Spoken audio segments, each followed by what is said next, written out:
Welcome to another edition of Carnivore Bites. I'm your host, Jeff Sherman, along with Dr. Eric Lopkin. And obviously, debate, debate, debate, debate.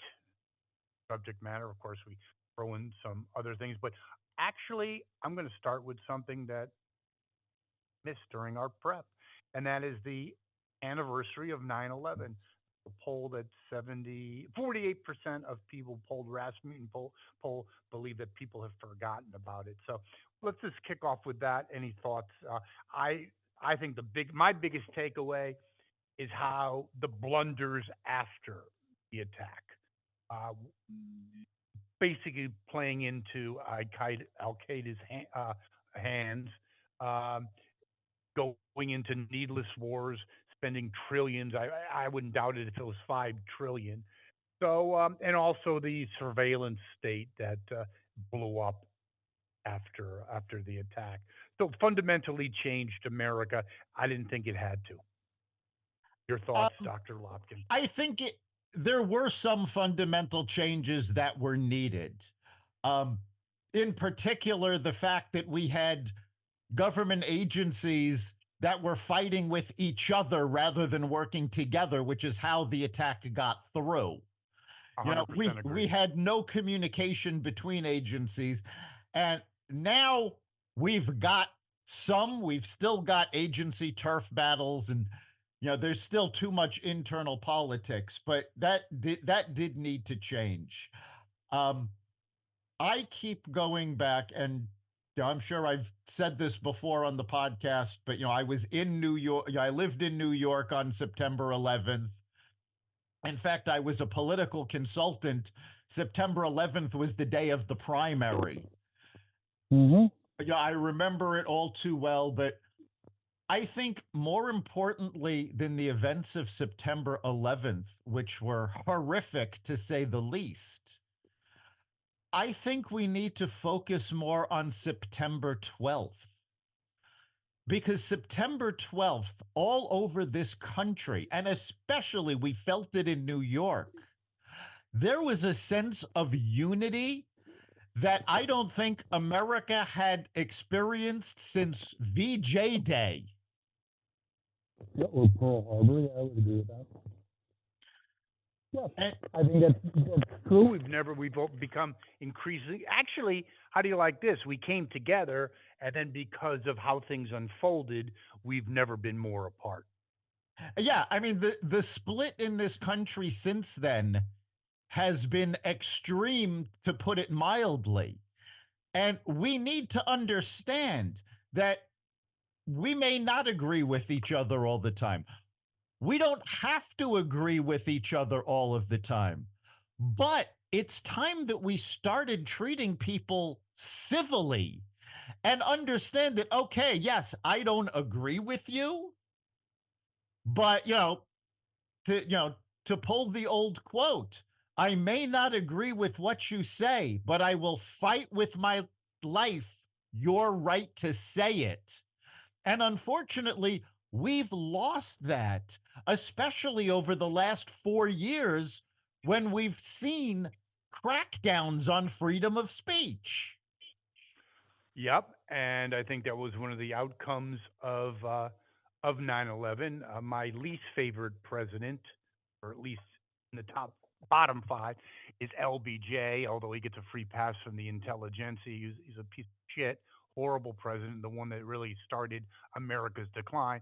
And right in that bottom five is George W. Bush, who squandered trillions and also squandered the goodwill of America at that time. So, Well, I mean, yes, that is. realistically, if you have to look at, the five worst presidents in American history, we've had three of them in the last four administrations: George W., Obama, and Biden.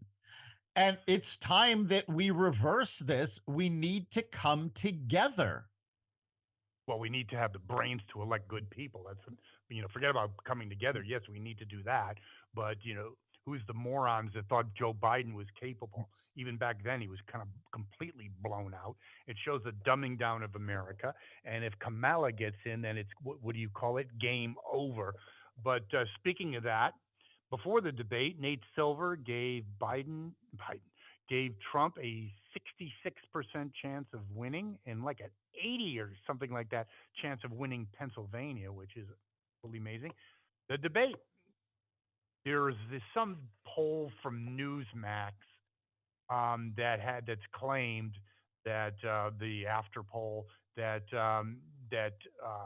Trump won, but obviously that No, who knows? that's yeah, That's that BS. that's this That's complete distinct. BS. Yeah, that's distinctly Daily a Express poll. That's yeah. like the Jeff Sherman It's, Incorporated poll. yeah, no, it was Yeah. very clear that Kamala won the debate. Um, to be fair, the bar was set incredibly low for her. She didn't cackle. She didn't start laughing uncontrollably. But by the same token, I watched in the first half hour, almost every statement she said was an abject falsehood. So, they didn't fact check her on anything. And Okay, so, let's talk about that because well, hold on. Let's talk about that because there was an editorial. I don't recall. Doesn't really make a difference. Who said who's the biggest loser in all of this? And this issue is a female said ABC, and I agree with it. What the f was going? That was like something right out of the Soviet Politburo. The hell is that yeah, crap? ABC could have taken lessons from CNN and chose not to. Well, they And learned a good lesson from Russia, didn't they? it was absolutely ridiculous what they let her get away with. I mean, just, off the top of my head, she started going on again about Project 2025. Now, not only does Trump not have anything to do with Project 2025, not only has he not endorsed Project 2025, but Project 2025 was put together by the Heritage Foundation. Again, an organization Trump has nothing to do with. But Trump made so many comments to the detriment of Project 2025 that the Heritage Foundation actually fired the person responsible for putting it together. Yes, it was total irresponsibility. Um, Basically, in Trump's behalf, that he was debating not only Harris but he was debating ABC. Um, that ABC makes is right up there with MSNBC. Um, Obviously, a subsidiary of Disney. Um, in a real world, both of those shitheads should be fired. They're not journalists; they're operatives. No, I'm actually well, I'm incredibly disappointed in David Muir. I I have a tendency to hold him to a higher standard because he was a television radio major at Ithaca College, as I was a television radio major at Ithaca College, although several years before him. And I know the courses he had to take, and I know the professors he had to take it with.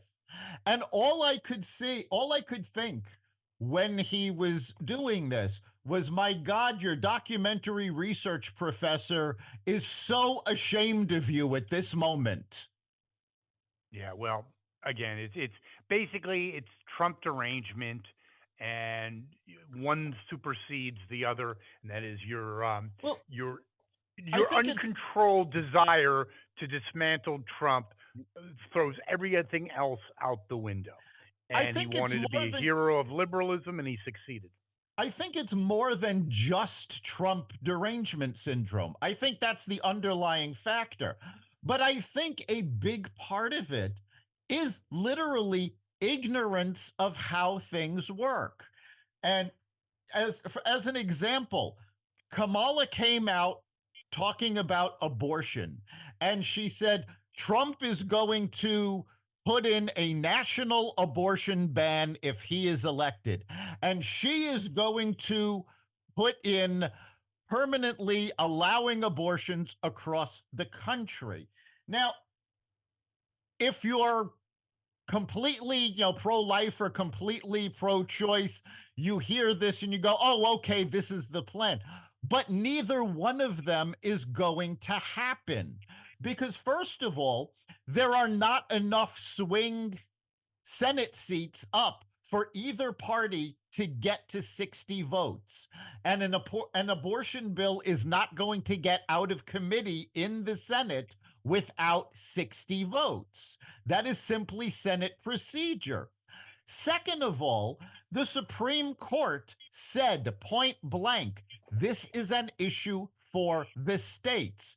So let's say Trump did decide he's going to ban all abortions across the country. California is going to sue because that is a violation of their state rights. And if it has to go all the way to the Supreme Court, based on their own precedent, the Supreme Court is going to say, yes, California is right. You can't do that. Okay, the bigger issue for the debate, though, is why wasn't that fact checked? Right. The fact of the matter is, that's the big. They don't have moderators there that understand how this works. I think it's a little naive. I think it was done on purpose, and it was basically their job was to get Trump. I'm sure people like George Stephanopoulos, who was barred from the debate, had a role in how they were going to operate. There's no question. I'm sure he did. He's the chief political analyst at there ABC. So they answer to him. So he was behind the curtain. Right, they don't answer to him, but this would have fallen under his purview. So yes, I'm sure he had a lot to do with this. Very good. And now, what do you think of? There's David Schoen. He's a Democrat, but he's really good. He basically said that this will not move the needle. However, betting odds are now swaying a little bit towards Ms. Harris. Your thoughts? Betting odds swayed slightly, but not enough. Before the debate, the betting odds said point blank that Harris was going to win the debate and Trump was going to win the election. And the betting odds have not swung so far that it's going to cost Trump the election. And Democratic pollsters have said this is a major problem because, yes, they're shoring up their base, which Biden was unable to do. But their base does not get them the electoral votes. And according to all of the data that the Democratic pollsters have been gathering, even if Kamala manages to win the popular vote, she is still losing in the Electoral College. And that's what matters. I mean, the Electoral College is what determines the presidency. Yeah, but some of those electoral colleges, like North Carolina, was razor thin. Did the debate do enough to push that over? I don't think the debate had any effect on any of the Electoral College states. I don't think it swung. Throw a theory out at you? One sec. I don't think it swung enough people in either direction to make a difference in how a state goes. All right, go ahead. Sorry. How do you like this conspiracy theory for your analysis? I tell people that the seeds of defeat are often sowed in victory. How do you like that one? And could it be that maybe sometimes, like the old adage, be careful what you wish for? Could this actually hurt Miss Harris because of maybe it making her a little too cocky, less cautious? Maybe she'll take more interviews? Your thoughts, Dr. Lopkin? That is possible. I don't think she's going to take more interviews. She knows she's not good at it. Her staff knows she's not good at it.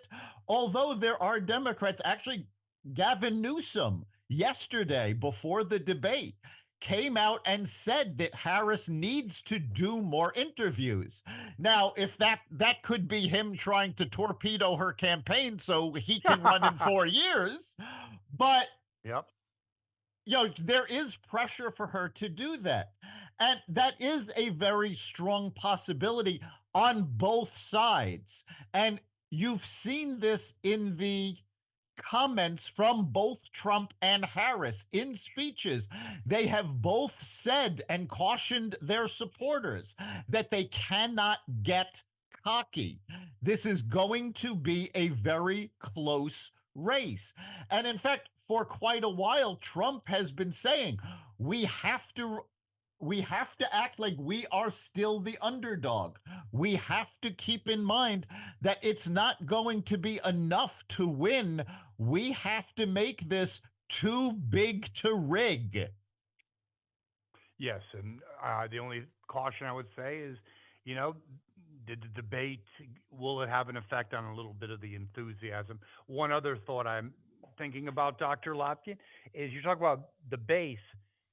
You think it might actually help Trump's base because people have had enough of the crap of him getting, you know what, effed. Like you see a one-sided, basically, I circus. Yeah, Go ahead. I think it's going to energize Trump's base, but it's not going to change anybody's mind. The people who are already voting for Trump have had it with this. This is going to energize them, but I don't think it's going to flip anybody that was on the fence. Although both CNN and MSNBC did focus groups after the debate.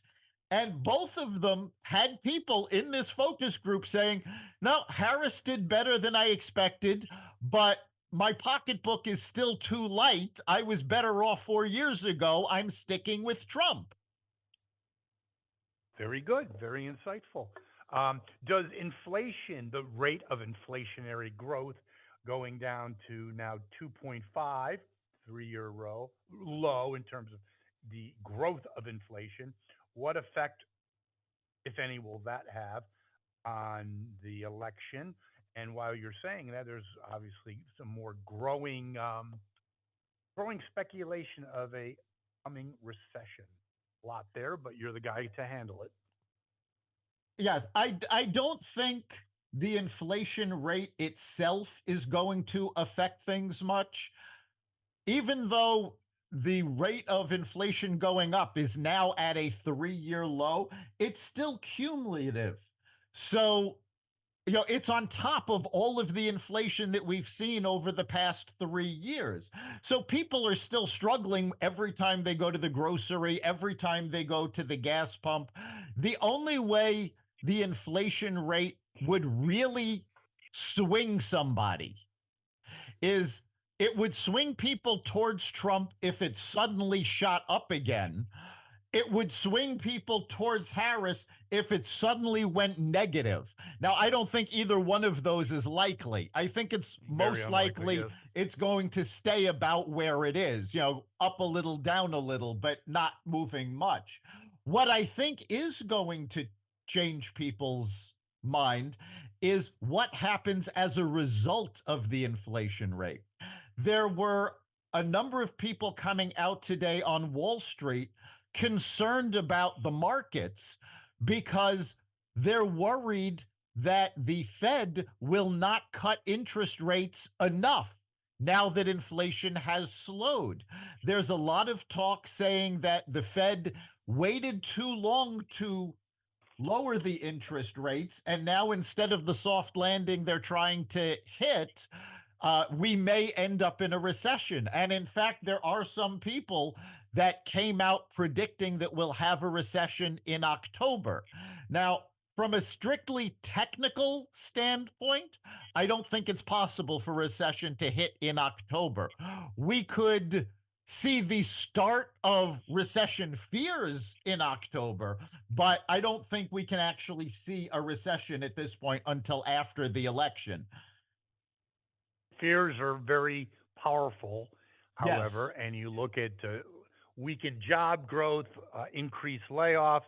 I believe things are already, if you will, in process.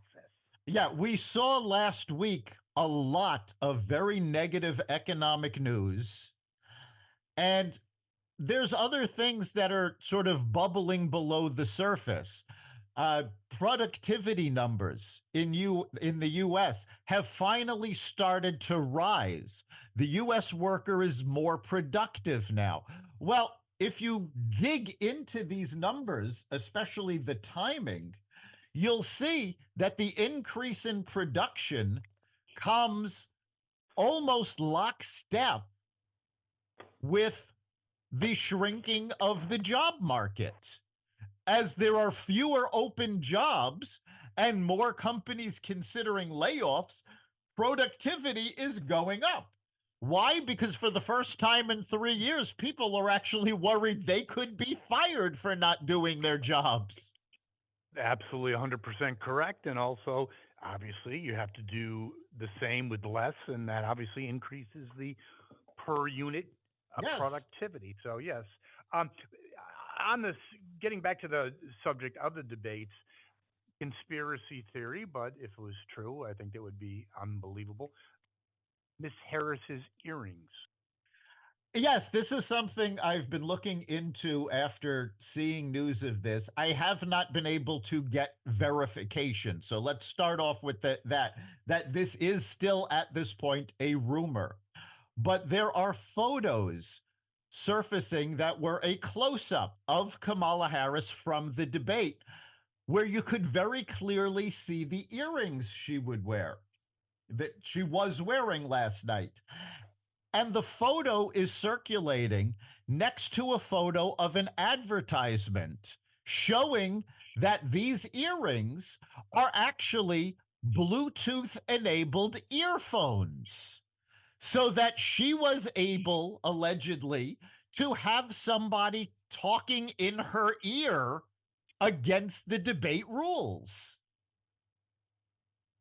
Well, that would certainly that would have a much more detrimental effect, in my opinion, than Trump losing the debate, because it would further exasperate, how they like that, people's view that she can't think for herself and has no brain. Both Yeah, are correct observations, by the way. it does give credibility to the idea that yes, she's not capable of doing the job. It also fits into behavior we've seen from her before, going back to COVID and even before that. And we've said this about numerous people, the rules for thee, but not for me. Without any question, that is a pillar of liberalism, a pillar of the entertainment world. The world's oldest adolescent, Taylor Swift, has now endorsed Mala. Your thoughts? Yeah. First of all, this was not a surprise. In fact, Shocking. the only surprise was the timing, because most people expected her to endorse Kamala before the DNC. So what took her so long, God only knows. The idea that a Taylor Swift endorsement is going to change anybody's mind is ludicrous.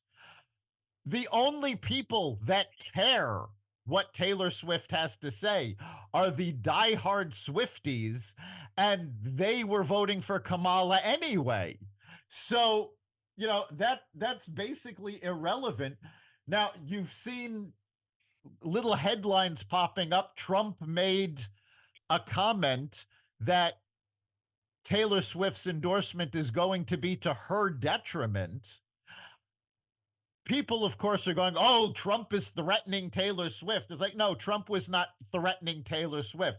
Trump was referring to the fact that there has been fairly swift conservative backlash against companies such as Target, Bud Light, Disney, that we've seen over and over again.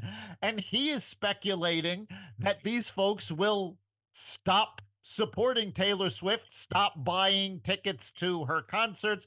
I actually don't think there's going to be any such backlash, because I don't think that audience was buying her tickets in the first place. Okay, and her audience are juvenile girls Right. that don't vote anyway. And my advice to Taylor, Miss Swift, is that she needs to start growing up, okay, and stop worrying about breakups and other high school girl issues and just live her life. How do you like that? Well, I'm going to disagree with you strictly from a business sense. That is Taylor Swift's audience. That is who she, her who buys her albums and goes to her concerts. So yeah, she's not growing up because her target market doesn't want her to. If she grows up, she loses her audience. So from a business point of view, there's a strong reason she doesn't grow up. But I would have to. she also needs to face the fact that because of that image, as far as any serious issues go, she's irrelevant. I would agree with that 100%, but I also will push back on. Yes, yes. You when you get to be 40 and you're still singing about Johnny broke up with me, you do start to get into the sphere of ridiculousness. Well, again, Taylor Swift, the only thing amazing about Taylor Swift is that her career has lasted as long as it has. She's not a classic musician. She's not somebody that 40 years from now, people are still going to be clamoring to go to her concerts. I mean, you take a look at, I use very frequently Billy Joel as an example. Billy Joel has sold out 100 consecutive monthly concerts at Madison Square Garden.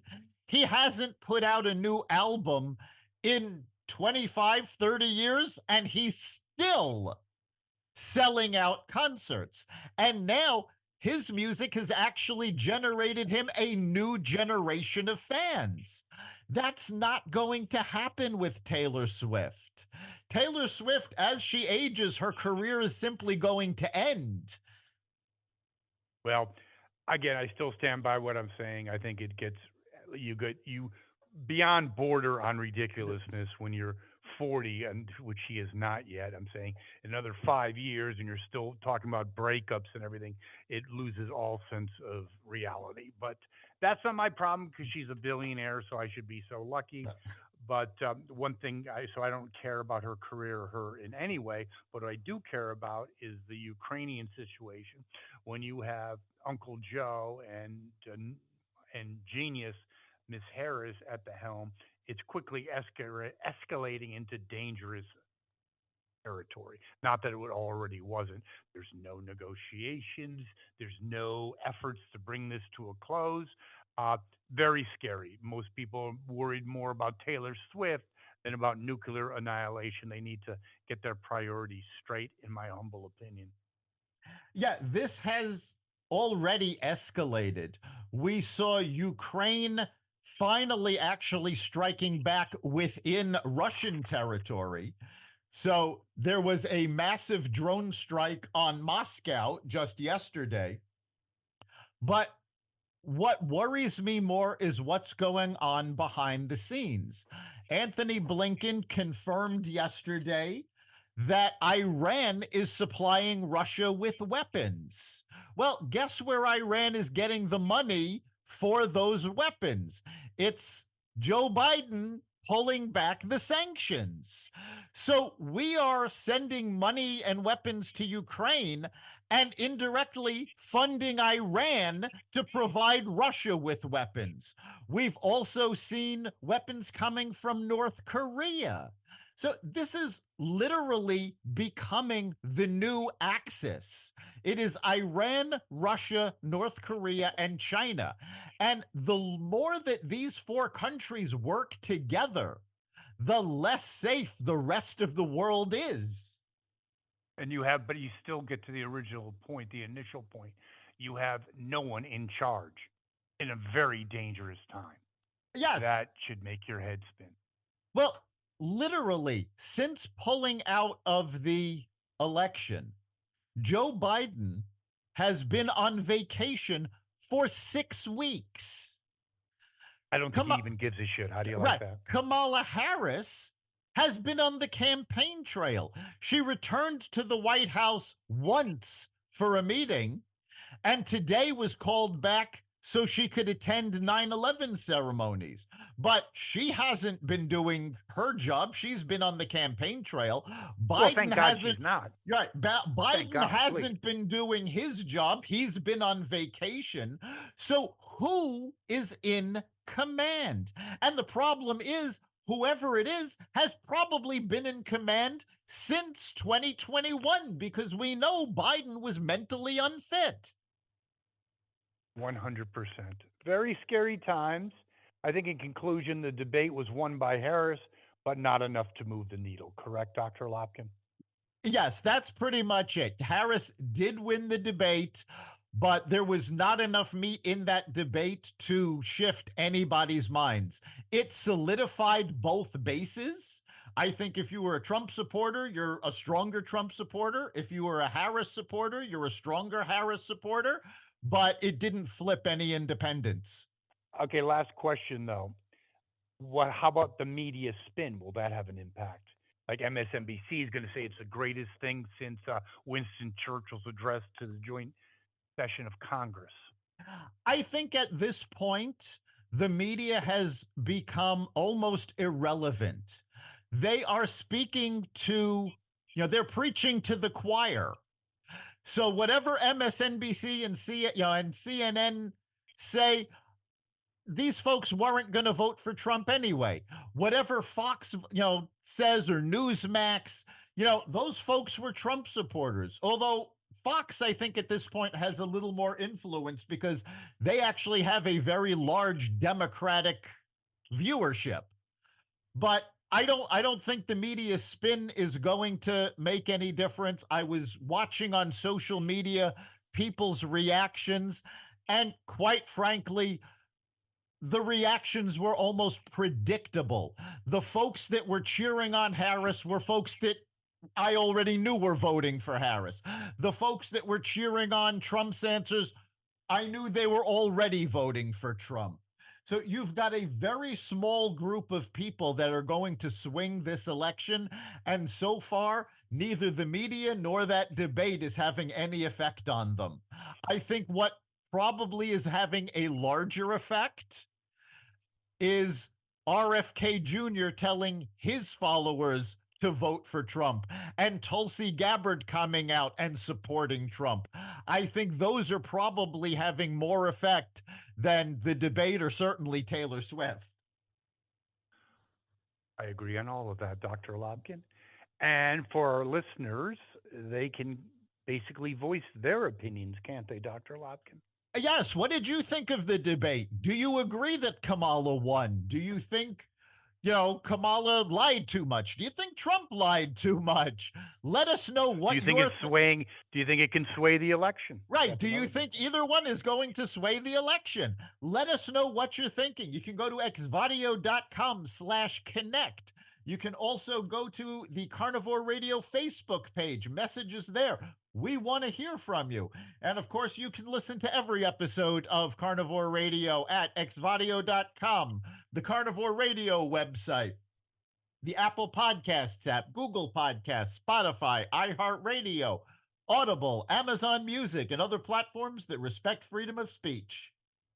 Thank you, Dr. Lopkin, and I will see you next week. We'll see you then.